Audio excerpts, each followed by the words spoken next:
sempre às 6h50. O desafio Alerj continua. Diga uma lei e vamos ver se a Alerj já faz. Podia fazer uma lei para proteger idosos, hein? Já faz. Combater a violência contra os animais é uma boa. Faz também. E proibir a discriminação de pessoas com deficiência. Opa, faz sim. Pensei numa. Todo mundo poder consultar as leis a qualquer hora. Aí é com o app Legisla Aqui. Baixe e conheça seus direitos. As leis que você precisa, a Alerj faz.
Oito horas 14 minutos em Campos. Estamos de volta ao vivo aqui pela Folha FM, ao vivo no Face, YouTube, Instagram, Twitch TV. Daqui a pouco tem podcast do programa, logo mais reprise também na Plena TV. E a gente segue aqui com o Folha no Ar, ao vivo às 8 horas e 14 minutos. Oferecimento de Coagro, Proteus, Unimed Campos, Laboratório Plínio Bacelar e Vacina Plínio Bacelar. Oi, Campos amanheceu com tempo nublado hoje, hein? Mais cedo o sol chegou até a aparecer entre nuvens, porém agora o tempo segue nublado, tá com nuvens aqui, não tem sol agora aqui na área central, e a temperatura deste momento aqui pela área central é de 25 graus. Só confirmar isso mesmo, hein? As imagens estão aqui. E a máxima para hoje é de 30 graus. Por enquanto não tem previsão de chuva. No Folha no Ar de hoje, estamos conversando com o professor Alberto Ágio, historiador, escritor, professor da Unesp, a Universidade Estadual de São Paulo, e especialista na história política da América Latina. Primeiro bloco todo aí inteiro falando da eleição na Argentina, vencida pelo Milei no domingo. E agora a gente vira um pouco a chave para falar de Brasil. Eu convido aqui na bancada com a gente hoje o Aloysio Abreu Barbosa e o Rodrigo Gonçalves. Eu convido você, Rodrigo, para fazer a gentileza de abrir esse bloco aí, por favor. A gente recebeu aqui em maio, né? Em abril, o professor falando sobre os 100 dias do governo Lula, né? Na ocasião ele estava lançando, inclusive, o livro dele, né? Ainda Respira a Democracia sob a Ameaça. E naquele momento ele já falava um pouco do que se apresentava, o que representava aqueles primeiros 100 dias, principalmente na questão do que o senhor chamou de estelionato eleitoral, né? Com Lula na linha de confronto, naquela retórica, né, mais de ficar ligado à questão do passado, do que propriamente dito, naquele momento, está resolvendo os problemas que o Brasil enfrentava. Ou seja, estava olhando para o passado e não para o futuro.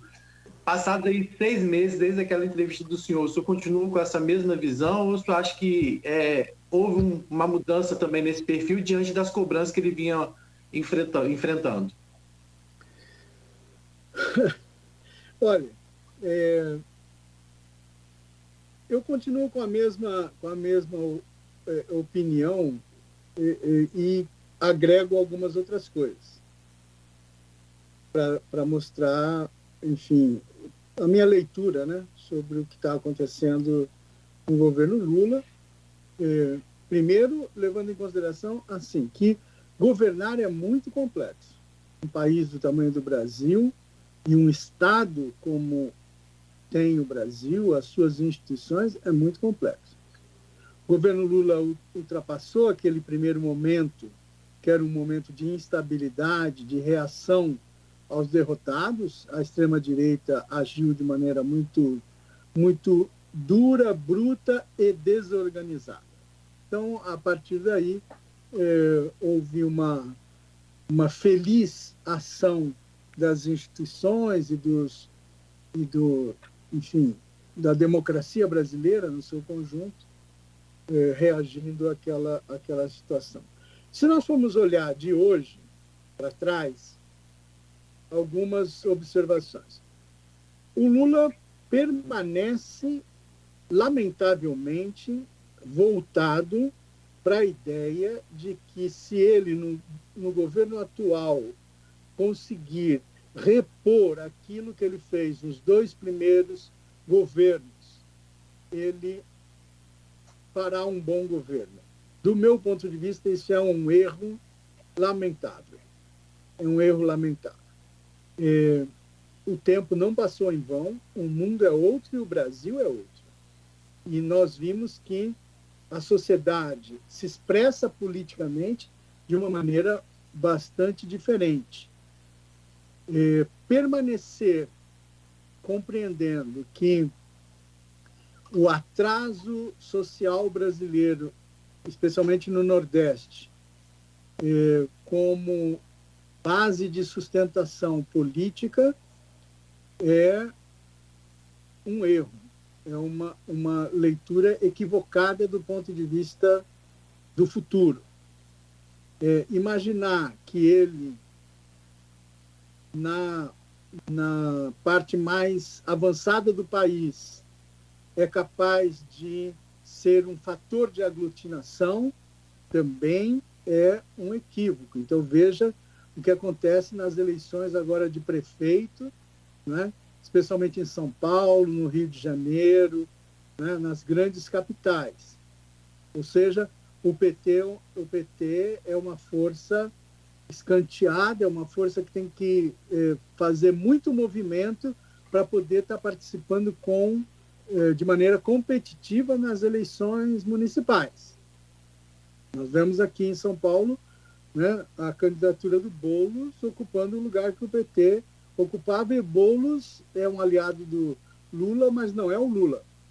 E o Boulos enfrenta aqui uma direita triunfante, uma direita vitoriosa.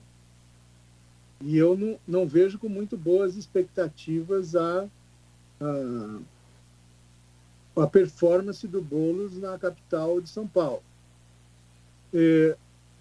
Então, o que aconteceu?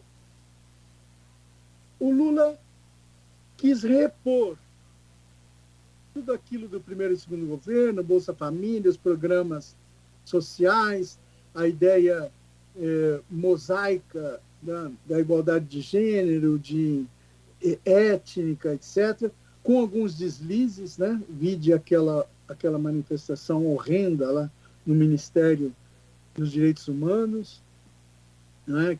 que aconteceu, uma coisa desastrosa, que mostra incapacidade de direção dos quadros intermediários, né? Então, e o Lula se voltou para o quê? Corretamente ele deveria fazer, mas ele errou profundamente, por causa dessa lógica que ele tem na cabeça, que é a lógica do chamado Sul Global.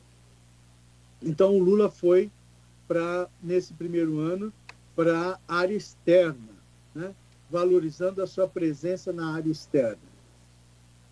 Foi um desastre. Abriu conflito com os Estados Unidos, passou a produzir desconfiança na União Europeia, especialmente na esquerda europeia, pelas posições que começou a assumir em relação ao conflito na Ucrânia. Então, se afasta dos Estados Unidos, não consegue manter o apoio na União Europeia. Tem uma atitude digamos assim, soberba, uma atitude grandiloquente em relação a uma guerra como a da Ucrânia, que ele não teria muito o que fazer do ponto de vista político internacional concreto, da diplomacia internacional. O peso do Brasil, como já se observou várias vezes, não é tão grande assim para o Lula querer se mostrar a grande liderança que ele imagina que ele é ou deveria ser. E, por fim, Israel, o conflito com Hamas. Então, a política, quer dizer, o discurso do Lula final é um discurso absolutamente lamentável de dizer que Israel é tanto terrorista quanto o Hamas na sua ação de reagir ao que foi o ataque lá do início de outubro, que foi efetivamente lamentável. Concordo com o Pedro Doria, que é um pogrom do Hamas em relação a Israel, uma fuzilaria de gente inocente, uma fuzilaria. Tudo bem, eles estão em guerra, eles estão em conflito há décadas, né? Esse é um conflito secular. Agora, o que o Hamas fez ia ter uma reação, e aí o Netanyahu, que é uma figura decadente no cenário político israelense, acabou se revitalizando numa guerra de destruição. Uma guerra, não é uma guerra de ocupação, não é uma guerra, é uma guerra de destruição da faixa de Gaza, e isso que está acontecendo, lamentavelmente, com milhares de mortes. Milhares de mortes. O que o Lula faz? O Lula, fazendo esse discurso da equivalência do terrorismo Israel-Hamas, é a mesma equivalência que ele quis dar na invasão da Rússia na Ucrânia, de que a Ucrânia também era culpada da guerra. Ou seja, a Rússia invade a Ucrânia e o Lula acha que as duas forças são iguais, por causa de uma leitura equivocada da situação internacional. Enfim. Bom, e tem gente como Tarso Genro que acha que a política externa aí do Lula é uma coisa genial. Tarso Genro, Juca Kfouri, que, me desculpe, pode até entender de futebol, mas de política não entende absolutamente nada, né? Então, você vê o Lula patinando nessa área internacional com uma autovisão baluartista de que seria capaz de resolver todos os problemas. E, por fim, o Lula faz essa ampliação, apoia essa ampliação do BRICS, que é lamentável, né? Incluindo Irã, incluindo, né, uma série de outras forças internacionais que são muito questionáveis. Então, colocar o Brasil nessa linha de nem Estados Unidos, nem Europa, China é o caminho, agregando todos esses setores, como, lamentavelmente, o Irã é o pior, a Arábia Saudita também, quer dizer, o Irã é lamentável, quer dizer, eu não sei como um movimento feminista que apoia o Lula, o Ministério dos Direitos Humanos e tal, como é que ele vai lidar com o Itamaraty apoiando ações do Irã dessa forma. Uma coisa é você estabelecer relações diplomáticas com o Irã, com a Arábia Saudita, etc., que são regimes lamentáveis, que nós não queremos para nós, brasileiros, né? Sem uma perspectiva global orgânica. Mas não é isso que o Lula quer. Então, eu acho que o baluartismo, o voluntarismo na política externa faz com que esse primeiro ano do governo Lula termine de maneira muito, muito precária, muito pouco confiável. E para finalizar, o Brasil, né, não tem nenhum grande projeto que a sociedade brasileira, do governo Lula, que a sociedade brasileira possa confiar como um projeto de reinserção do Brasil na arena mundial do ponto de vista econômico. Então, nós não temos internamente, a rigor, nada.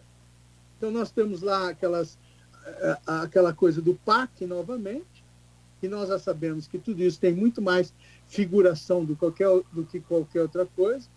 Nós temos o mundo empresarial em compasso de espera, e o que garante, né, o que garante a continuidade, o que garante, de certa forma, a governabilidade é, de um lado, a aliança com o Centrão, depois eu quero fazer um comentário sobre isso, e o Haddad no controle do caixa, no controle da economia.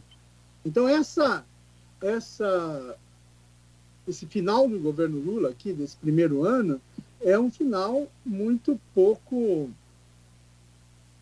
glorioso, muito pouco efusivo, né? Ou seja, de que nós vamos bem. Nós estamos num compasso de espera. A sociedade brasileira espera chegar a um governo, né, de acordo com o que as expectativas, né, e os dramas que a sociedade brasileira vive. Pobreza, né, baixo índice de produtividade, educação muito frágil, a saúde, ainda bem que a Constituição de 88 gerou o SUS, né, que passa por enormes dificuldades, um governo como o Lula que corta orçamentos nos setores sociais importantíssimos, a saúde principalmente, educação também, né? Então, mas não investe em outros lugares. Quer dizer, corta, e o investimento é um investimento muito pequeno. Então, o lema, né, que é União e Reconstrução, é um lema que mostra claramente que é um governo sem um projeto de horizontes para o Brasil, né? É quase que o Brasil apagou aquela ideia de país do futuro, né? Ele é um país que lida com essas questões, e aí é preciso ver se lida bem ou se lida mal. Simplesmente, porque é um país sem projeto. Isso faz com que a gente retorne no tempo e perceba que o Brasil teve projetos somente no governo Fernando Henrique Cardoso. O restante né, não tem. O Fernando Henrique Cardoso tinha um projeto de reinserção do Brasil na globalização, e foi isso que ele fez. No contexto ali dos anos 90, e fez as mudanças internas nessa direção, que não estabeleceram nada de neoliberalismo na sociedade brasileira. Vide aí as concessões, vide aí as universidades públicas, vide aí tudo o que o Estado brasileiro, né, o SUS, a saúde, enfim. O projeto Fernando Henrique era um projeto de equivalência setor público e privado, diminuindo o setor público, ampliando o setor privado. O PT mudou isso aí? Não. Só a Dilma, que desastrosamente tentou mudar essa orientação, retornando àqueles campeões nacionais, ao nacional desenvolvimentismo, etc., que deu com os burros na água, uma crise profunda, que ainda ela tenha vencido a eleição, e depois foi uma crise profunda. Movimentos 2013, etc. Então, olhando tudo no seu conjunto, o Brasil está sem projeto. O Brasil vamos dizer, como se diz aqui na economia popular, o Brasil troca figurinha. Troca figurinha um para lá, outro para cá, sem uma coisa... E isso é muito ruim, Isso é muito ruim para o Brasil. Isso é muito ruim para o Brasil. A crença da sociedade brasileira, né, no governo perde muito. Né? A crença no Brasil do Brasil em si mesmo perde muito. Então, veja, eu acho que tem que ter um freio de arrumação aí no governo Lula. Um freio de arrumação para uma política internacional mais inteligente, mais plural, mais múltipla e um retorno a uma visão maior do Brasil internamente conectado com o mundo. Veja, para fazer uma observação que eu queria fazer, o Lula é uma expressão da esquerda brasileira, dos setores de esquerda moderado, reformistas, social-democratas, subalternos discursivamente aos setores mais radicais, aqueles que vieram da luta armada e que vieram da Igreja da Libertação Nacional, da Libertação Social. Então, o Lula e o PT são um mosaico, né?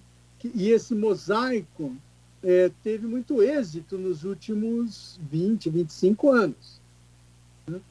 Esse mosaico destronou o último grande projeto que o Brasil teve, que foi da era Fernando Henrique Cardoso, e não colocou absolutamente nada no lugar e se regozijou com o êxito de mercado do período do primeiro e do segundo governo Lula. Então, nós vivemos assim aquela euforia do crescimento do consumo, etc. E, do ponto de vista político, sem projeto de futuro, a opção do PT em transformar o PSDB no grande adversário ajudou a destruir o PSDB, que por si só fazia muito esforço para se autodestruir. Então, veja, nós estamos com uma esquerda que não tem opção no governo a não ser se aliar com a coisa mais depressiva, com a coisa mais deplorável da política brasileira, que é o chamado centrão. E, no fundo, a direita que existe na sociedade brasileira, que é, de certa forma, comprada pelo PT, comprada pelo governo Lula, porque tem que ficar, né, não pode levar o seu discurso à prática. Quem faz isso é o Bolsonaro, e o centrão fica na espreita. Professor, só falar uma pergunta, que são 8h35, que a gente tem que falar, esroçou na guerra Israel contra o Hamas, temos que retomar isso ainda. Eu sei que o senhor quer falar sobre o centrão, o senhor já falou que quer falar especificamente sobre o centrão. É fato, o governo Lula, como é que eu vou dizer isso de maneira sutil? Não vou dizer de maneira sutil. O governo Lula abriu as pernas para o centrão, né? Caixa Econômica, Federal, enfim, o que o centrão pediu foi dado, né? Estamos aqui falando de extinção do Banco Central, vamos imaginar o que é a Caixa Econômica Federal, né? E foi dado. Agora, o governo do PT, como foi antes do governo Bolsonaro, o governo Lula 3, como foi antes do governo Bolsonaro, como foi antes do governo Temer, como foi antes do governo Dilma, como foi antes do governo Fernando Henrique, todos eles tiveram que compor com o centrão. Isso não é uma exceção negativa do governo Lula. Como romper, no seu ponto de vista, como romper com esse dilema que ocorre sobre todos os governos? E foi antes também com o Sarney. O centrão se forma ali na Constituinte de 88. Como romper com essa servidão do executivo ao centrão no legislativo? É uma coisa muito difícil, tem que ter tempo e tem que ter uma estratégia de médio e longo prazo. O que eu estou observando é que, se o Sarney negociou, né, a origem está aí, o Centrão. Se o Fernando Henrique negociou com o Centrão e todos negociaram, a questão está em como negociar e em que quadro negociar. Então, o Fernando Henrique era muito claro nisso. Ou o atraso te dirige, ou você dirige o atraso. E equiparando o Centrão ao atraso político, né? É a política do tomar lá da cá, é o patrimonialismo mais deslavado, né? Muito claro. Então, no governo Dilma era aterrador o que acontecia. No governo Lula continua igual, como você está mencionando. Muito bem, o que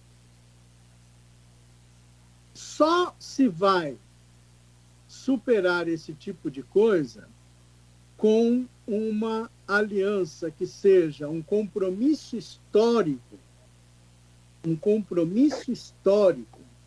com as forças progressistas da sociedade brasileira. Sem esse compromisso histórico, não vai sim superar a dependência do Centrão. O compromisso histórico deve contar com atores democráticos e progressistas diferentes, distintos. O Lula e o PT levaram uma política sempre majoritarista, que equivocadamente algumas pessoas chamam de hegemonista, que é péssimo esse conceito. O PT leva sempre uma política majoritarista. Ele é majoritário e os outros são satélites. Então, para fazer isso, ele tinha que destruir a força política que era possivelmente maior antagonista a ele e que foi nos anos 90, que foi até o final do século XX, que era o PSDB. O PT ajudou a destruir o PSDB. Sem o PSDB, que poderia ser um fator de aliança progressista com o PT, de pêndulo em relação ao MDB e de uma nova configuração para projetos renovadores e de atualização do Brasil ao mundo, nós caímos no quê? Nós caímos num PT que não tem alternativa a oferecer ao país do ponto de vista de longo prazo. O PT não é nem a expressão da Revolução Cubana, o PT não é a social-democracia, o PT não é os liberais dos Estados Unidos, o PT não é o populismo peronista que agora está em declínio. O PT não é nada. O PT é um partido do liberalismo dos de baixo, que é voltado exclusivamente para mudanças na esfera do consumo. E, nessa perspectiva, o PT imaginou que iria não só governar o Brasil. O projeto que ele tem é um projeto de poder que tem curto, médio e longo prazo. Então, como atua o Haddad hoje? O Haddad atua no projeto do PT de curto, médio e longo prazo. O Haddad quer, hoje, né, para o ano que vem, o déficit zero, para no outro ano algum investimento, para no outro ano você ter um governo que entrega ou que mostra que entrega alguma coisa visando a reeleição. Então, a lógica do Haddad, que é o principal ministério do governo Lula, é uma lógica de poder estrito do PT. Que outro ator político vai andar junto com o PT? Ele tem lá o Centrão. O Centrão vai andar junto com o PT só depois da vitória do PT. A lógica do Centrão é ao mar todos. Aquele que sair vivo, a gente se alia. Essa é a lógica do Centrão. Ou seja, então, o Lula e o PT formam uma força política que não tem parceiros na sociedade brasileira, do ponto de vista político, progressistas para estarem juntos. Olha o que acontece com a Simone Tebet. A Simone Tebet, então, foi a candidata ali do MDB, uma votação muito pequena para o tamanho do MDB, e se dilui no Ministério do Planejamento, porque a esse governo não interessa muito esse planejamento, interessa esse caixa para o projeto de poder que tem o PT, visando ganhar a próxima eleição. Quem será? Então, não se sabe muito bem. Talvez o Haddad seja esse nome, se o Lula não voltar a se apresentar, que eu acho que ele vai voltar a se apresentar. E o Haddad vai fazer o serviço se ele voltar a se apresentar. E depois do Lula, o que vem? Depois do Lula, meus amigos, vem a fragmentação integral. E nessa fragmentação integral, acabou a onda política, o impulso político democratizante que vem da transição e da Constituição de 1988. Esse impulso democratizante declina. E o triunfante o momento triunfante é de figuras como Tarcísio, de figura como Zema, né? Como Castro aí, e vocês no Rio de Janeiro, e tudo aquilo que era a grande coalizão democrática de setores diferentes foi perdido. Foi perdido, e depois do Lula vem a fragmentação. Meu caro professor Alberto Ágio, muito boas as abordagens do senhor todas. Se a gente for comentar e falar, a gente fica até meio-dia. Precisamos só virar novamente essa chave, e agora nós vamos para o Oriente Médio. Do dia 7 de outubro, daquele ataque do grupo extremista, terrorista Hamas, com cerca de 1.400 israelenses mortos pelo Hamas, só naquele ataque, naquele dia. Teve uma festa rave que foi, eu vi imagens depois, uma festa rave que, como todo mundo tem, aquelas repartições cobertas, todos aquelas freezers com marcas de cervejas mundialmente famosas e tal, e os corpos todos espalhados por ali.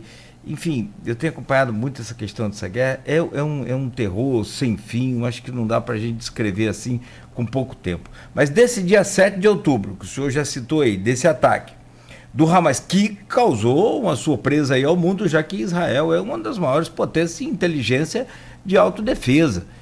E daí então, até os contra-ataques de hoje, que já são mais de 12.400 mortes, isso não tem como conferir isso de forma independente, são números, né, cogitados pelo próprio Hamas, que controla o Ministério da Saúde em Gaza, a invasão por terra de Gaza, e agora, finalmente, o líder maior do Hamas dando uma declaração de possibilidade de libertação dos capturados pelo Hamas, né, para então ter uma trégua na guerra. Desde 1948, né, que acontece essa guerra. Já vamos aí daqui a pouco para 100 anos. O que é possível falar? E o senhor já disse, né, até o pronunciamento de Lula, que o que Israel faz também é terrorismo. O que é possível, né, falar sobre essa guerra e até para tranquilizar a gente que tem acompanhado essa esperança de um momento de pacificação? Bom, do nosso ponto de vista, é somente lamentar muito o sofrimento de famílias inteiras em Israel por conta do ataque de 7 de outubro. Obviamente, legitimar os anseios e a luta palestina por um Estado próprio. Lamentar que politicamente os acordos de Oslo dos anos 90 não possibilitaram o estabelecimento de 2 estados na Palestina, um Israel e um Estado palestino.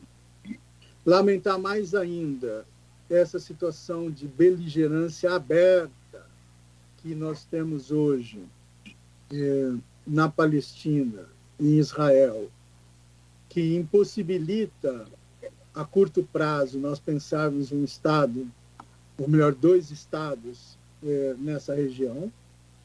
Não há nenhum espaço, pelo que nós sabemos, não há nenhum espaço de negociação nesses termos. O Hamas assumiu uma lógica desde o início, desde a sua existência, que é de eliminação do Estado de Israel. Então, nós temos aí um grupo específico que venceu as eleições na faixa de Gaza. Nós temos a Cisjordânia anulada. Nós temos, enfim, a autoridade palestina absolutamente frágil, sem capacidade de direção de qualquer natureza. E é um momento de lamentação muito grande.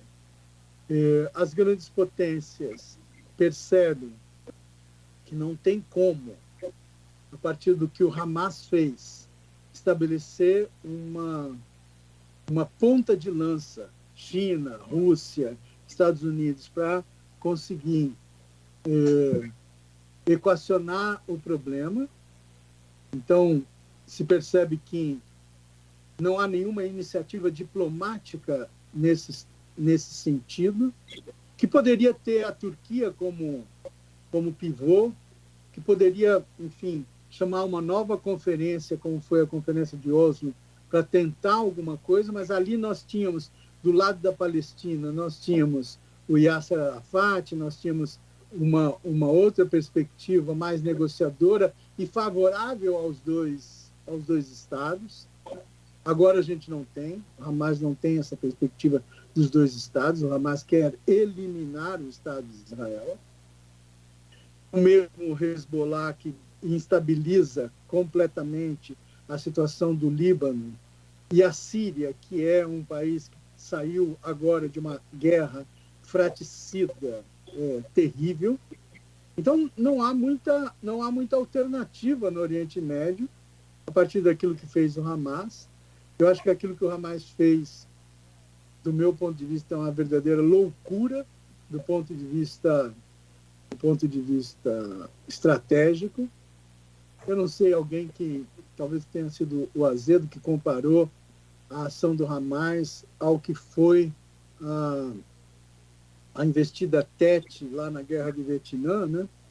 E acabou sendo um desastre militar e político, mas que depois gerou uma situação de avanço das forças do Vietnã contra a presença norte-americana. Mas eu acho que esse tipo, se há alguma aparência imediata, né, da ação do Hamas com a ofensiva Tet, lá final dos anos 60, né, no Vietnã, o resultado, eu imagino que não será para nada o mesmo. Por hora, não é nada o mesmo. Só há uma solução, que é uma solução negociada. E a solução negociada é sempre muito difícil, porque aqueles que negociaram nos anos 90 foram mortos ou morreram, né?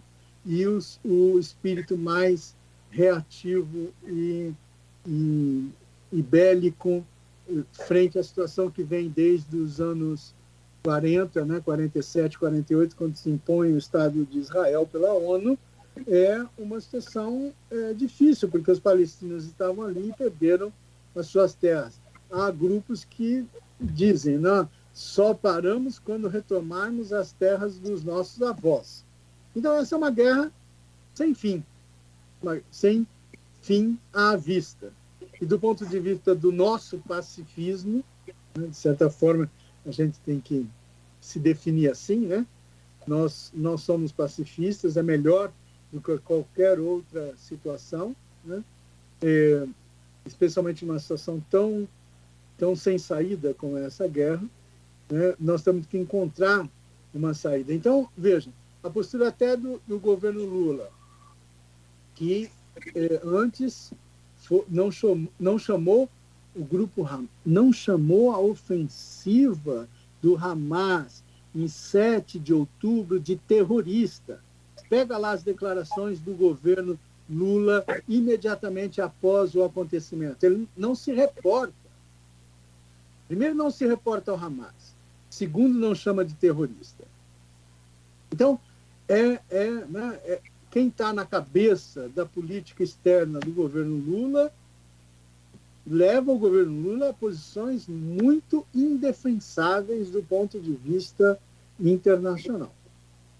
Né? E nós sabemos quem está na cabeça da política externa do governo Lula. Celso Amorim. É isso, é uma situação muito difícil. É preocupante quando você fala realmente, e de fato, eu também, mesmo que não importa muito, mas eu concordo muito com o que você falou, não se vê aí um fim para essa guerra tão breve, né, pelo menos. Uma coisa muito, muito complicada. Assim, eu juro que, confesso que nunca acompanhei tanto de perto uma guerra quanto essa, apesar de interesse pelo assunto, pela questão voltada mesmo pelo humanismo, pela geopolítica, mas, sinceramente, as imagens são muito chocantes. Meu caro professor Alberto Ágio, o senhor vai dar mais aula hoje ou foi só essa? Obrigado, Buda. Essa não foi uma aula, essa foi uma conversa entre muito amigos, muito uma conversa para o público em geral, mas enfim, a gente está sempre nessa postura. Nessa, né? Missão. Nessa missão.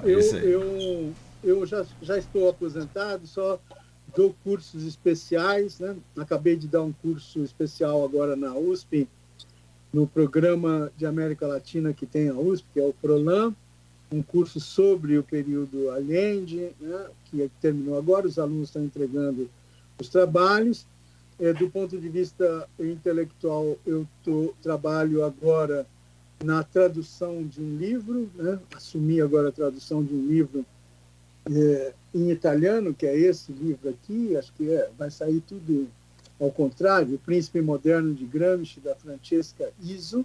É um livro publicado na Itália em 2021, de muita qualidade, que nós vamos ver se fica pronto para o ano que vem para a editora da Unicamp lançar esse livro. E é isso, acompanhando aí a conjuntura, né, manifestando as minhas opiniões e ouvindo outras, né, isso é bom. De outras pessoas. Muito obrigado por hoje, parabéns sempre, né, pela sua luta e pela sua, como eu disse mais cedo, sua missão. Obrigado por estar aqui conosco. Valeu mesmo. Agradeço e estou à disposição para que a gente se encontre depois em algum outro momento. Em breve. Bom, se Deus quiser. Deixa eu só trazer aqui o Rodrigo Gonçalves e o Aloysio também para fazer o fechamento aqui com o senhor e a gente fechar esse programa de hoje. Rodrigo, obrigado por hoje, valeu, bom dia para você, amanhã estaremos juntos. Estaremos juntos, agradecer mais uma vez ao professor Alberto, agradecer mais uma vez a sua parceria, do Aloysio, do Beta e da técnica, todo mundo que ficou com a gente nesse programa. Como você disse, parte dessa entrevista estará amanhã também na edição da Folha, né? Assim como todos os outros assuntos que a gente vai estar desenvolvendo, trazendo ao longo do dia aí na Folha 1, a Folha 1 que inclusive já está lá, né, informações sobre a morte, né, a partida da Maria Tereza Dauaire, viúva do Alberto Dauaire, mãe do Betinho Dauaire, vó do Bruno Dauaire, né, e o Aloysio até já no grupo Opiniões já externou aos dois, né, e a todos os familiares, né, aí os pêsames pela partida, né, e a gente vai estar trazendo ao longo do dia mais detalhes sobre o velório que já está acontecendo no Campo da Paz. O sepultamento está marcado para as 3 horas em São João da Barra. O Aloysio é colocou lá, né, sobre... A Luiz vai falar um pouquinho mais sobre a Maria Tereza, a Luiz que está no Rio, inclusive, né, Luiz, que vai estar acompanhando hoje aí, tem Brasil e Argentina, a gente falou tanto dessa relação Brasil e Argentina, e isso tem uma coisa que é sempre bastante movimentada quando se trata de futebol, né? Então, queria que você falasse também um pouquinho sobre essa expectativa de ver Messi jogar, né? Deixa eu também, então, já com o seu pedido aí feito, e de fato o que é para fechar esse programa de hoje, e o Messi que conseguiu, acho que a maior façanha, que inclusive nem muito menos, acho que aí muito menos ele, o Diego Armando Maradona, né, o Dom Diego, não conseguiu a simpatia de tantos brasileiros quanto o Messi conseguiu, pelo menos na última edição da Copa do Mundo. Façanha extraordinária e claro, evidente que, né, um mínimo de bom senso a gente faria isso pela arte, pelo futebol, pelo talento, pela genialidade. Parece até um extraterrestre o que o cara faz, é impressionante. Boa sorte hoje aí, Luiz, que você consiga ver um bom espetáculo, evidentemente, mas com a vitória do Diniz da nossa seleção. Obrigado por hoje também, Luiz. Fica à vontade aí. Bom dia, agradecer ao professor, agradecer a vocês, Cláudio, Rodrigo, agradecer ao professor Bertolage pela entrevista, me solidarizar pela morte da Dona Maria Tereza. A conheci desde garoto, né? Uma das mulheres elegantes que eu conheci em vida, uma figura que se marcava pela elegância. Eu até comentava, ela lembrava aquela atriz, uma diva de Hollywood dos anos 50, Lauren Bacall, muito parecido, o estilo, os traços, né?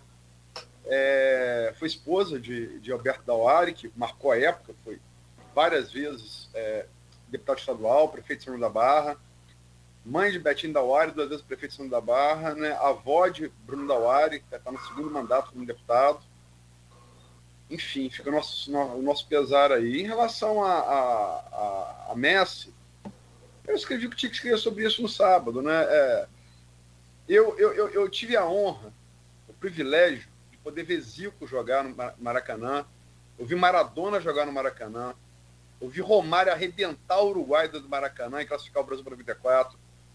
Eu vi Bebeto fazer aquele gol de voleio na final de 89 contra a Argentina.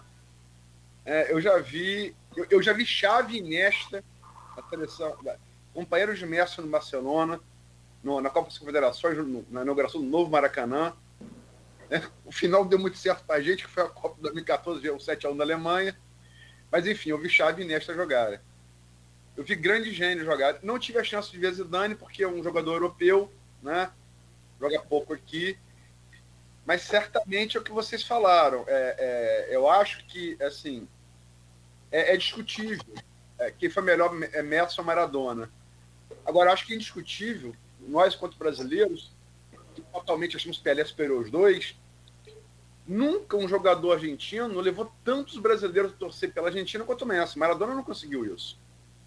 Né? E é hoje a última, provavelmente, aos 36 para 37 anos, provavelmente, o último jogo dele, 8 vezes o melhor jogador do mundo, né, pela bola de ouro da France Football, o último jogo dele, oficial, pela Argentina contra o Brasil no Maracanã, o que não é pouca coisa.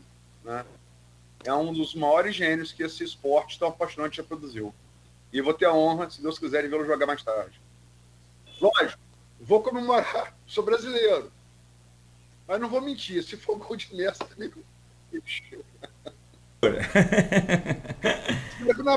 Segura. Se tiver uma torcida contrária lá, fica ruim. Mas eu não tenho inveja de você, meu caro Aloysio. Você viu muitos craques aí no Maracanã, mas eu, esse pobre mortal aqui italvense, vi o Renato Gaúcho fazer o gol de barriga no Maracanã. Gostou, professor? Gostou? Aí é muito. Fechamos bem. Valeu, gente, ó. Até mais. Muito obrigado. Bom dia, Luiz. Bom dia, meu caro Rodrigo e professor. E você que nos acompanhou até aqui, continue ligado. Pessoal, tanto aqui em nossa página no Face, quanto lá no grupo de WhatsApp, deixando as perguntas, participando, interagindo. Isso é muito bom, bacana. Muito obrigado. A gente volta amanhã às 7 da manhã. Oferecimento de Coagro, Proteus, Unimed Campos, Laboratório Plínio Bacelar e Vacina Plínio Bacelar.